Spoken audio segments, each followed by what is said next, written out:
I'm Sandy Carger, and my husband has frontotemporal dementia. My name is Jamie Arking, and my father has frontotemporal dementia. My name is Diane Fayon. My husband Bill has frontotemporal degeneration, or FTD. FTD is not uncommon. It is the second most common neurodegenerative condition, and among individuals with a younger age of onset, it is as common as Alzheimer's disease. FTD presents in two different ways. One way is as a disorder of behavior and personality, and a second is as a disorder of communication, something that we call aphasia, where there's a problem with speech and language. At the Penn FTD Center, we have a compassionate, multidisciplinary team working towards finding a diagnosis, a treatment, and a cure for this debilitating disease.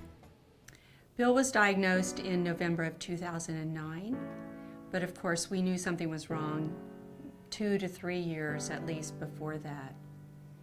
We used to take 3-mile walks every day, and he became obsessed with any dogs he would see along our route or little children. He would act silly, almost childlike himself. He would talk to strangers, and it was out of the ordinary for him to be overly friendly in that way. So that was one of the first memories I have of knowing something's wrong. He was a high school science teacher.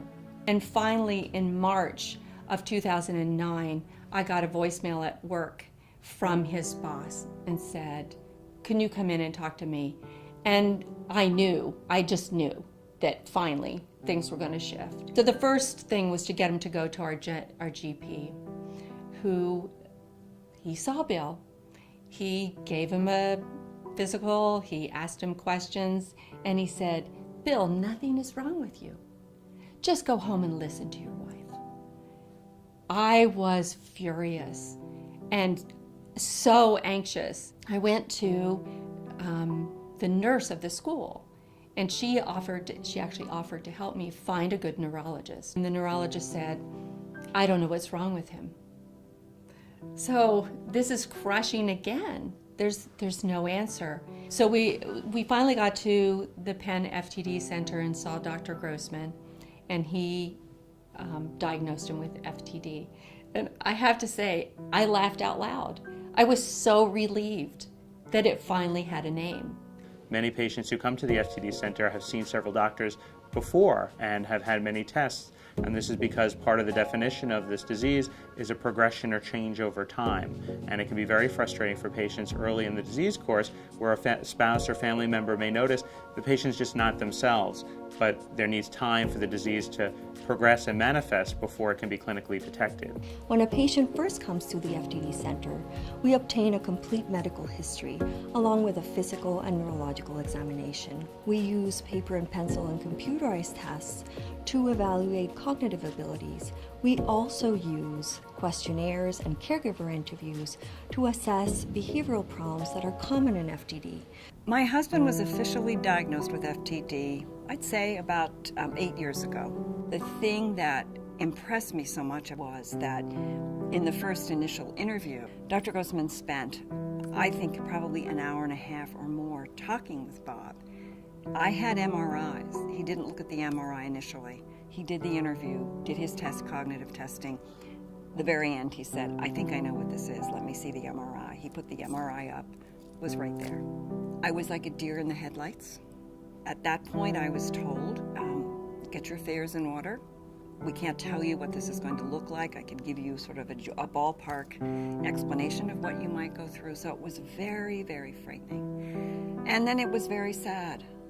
It was extremely sad to think that this man was losing before my eyes very gradually who he is, who he was. I think as I look back, I keep cycling through those feelings. They're never resolved. I'll get to a point and I'll think, oh, I'm through the grief process. Or I'm through being frightened. I'm finished with that. I'm going to move on now. I've accepted it. It doesn't happen because the loss is incremental. And as you go through each loss, you sort of automatically revisit all of those feelings all over again. It's changed our lives in terms of what I think about the future. I have found myself becoming much more centered on one day at a time. And it's changed the freedom of, say, as the caregiver, my thinking and what I can do, and what I thought when I retired we would both do together. The other thing that has changed is certainly our inability to travel on big trips. I try to keep things extremely structured because things work better that way, but I have to be careful planning things. How much can we do in a day, or how much can he do in a day? I think the biggest challenge for FTD treatment is getting the support and resources to caregivers. The brunt of this disease falls solely on those closest to the individual with the disease, unfortunately, and it is very difficult to navigate the healthcare system and obtain the types of resources to give structure to a patient's day-to-day life and to help a caregiver keep a patient safe and cognitively stimulated. I think the FTD Center was the key in helping me move forward. The medical information that I received, that was one piece. The clinical aspect of this, the education. So in the Penn FTD Center, we spend a lot of time talking to patients and families about their symptoms, treatment, and prognosis. And I think that this allows the patient and the family to have the knowledge to be able to make informed decisions about their care. One of the ways that we educate caregivers on a larger scale is through our annual caregiver conference. So some of the topics include basic science information. We talk about new research findings. We talk about things like new diagnostic technologies. Most importantly, I think for the caregivers, this is an opportunity to meet other caregivers, to share stories about the caregiving experience. If I look back to that first conference I went to 8-9 years ago, compared with the last conference last summer, there's a world of difference in the knowledge. That's not happening everywhere. We are just so lucky that it's here. FTD is inherited in about 20% of cases, so you can imagine that families are often concerned about the risk for their children. If there is a concern for an inherited form of FTD, we have a genetic counselor who can talk to the family about options for genetic testing. My father was diagnosed with FTD in June of 2013. So Penn offers genetic testing for this disease. And after my father's diagnosis, I needed to know whether or not I had the same mutation as my father. The process through Penn was quite easy. You meet with a genetic counselor. She explains that just because you have the mutation does not mean that you are definitely going to come down with FTD. Are you sure you want to know?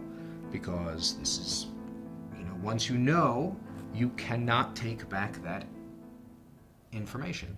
My blood was drawn, and you're sent home, and you come back, I think a month later,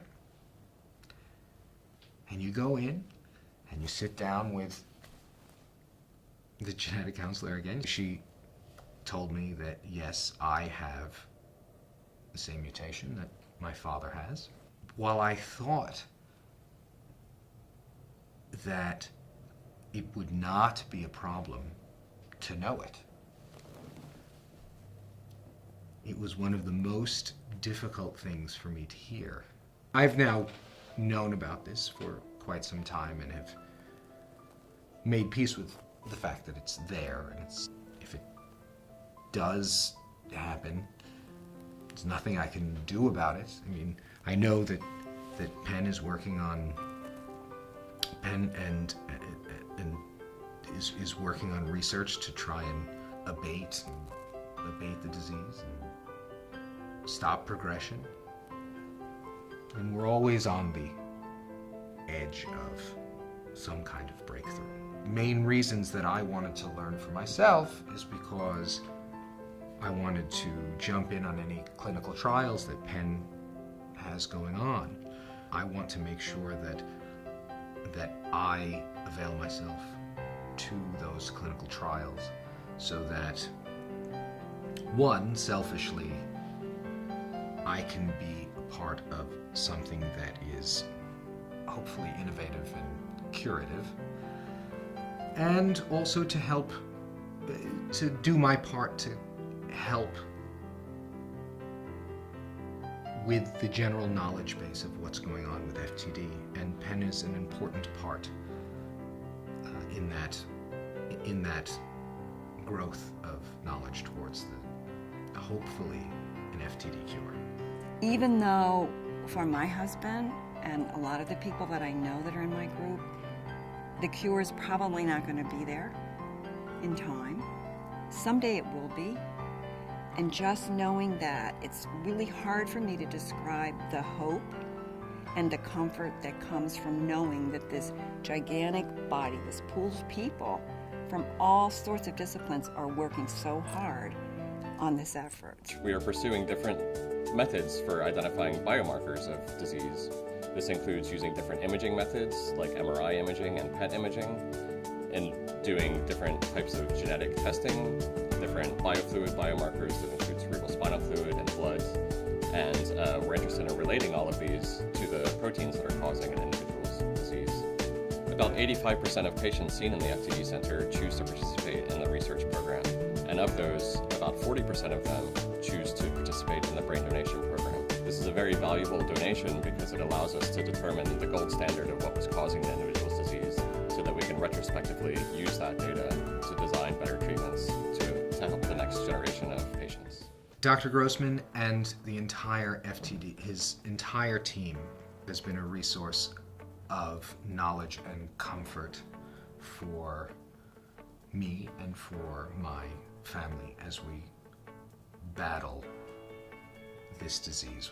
In the support group that I lead, I can tell you countless stories of people who've either moved loved ones here, who have been cared for in other places, or people that just haven't ventured to Penn.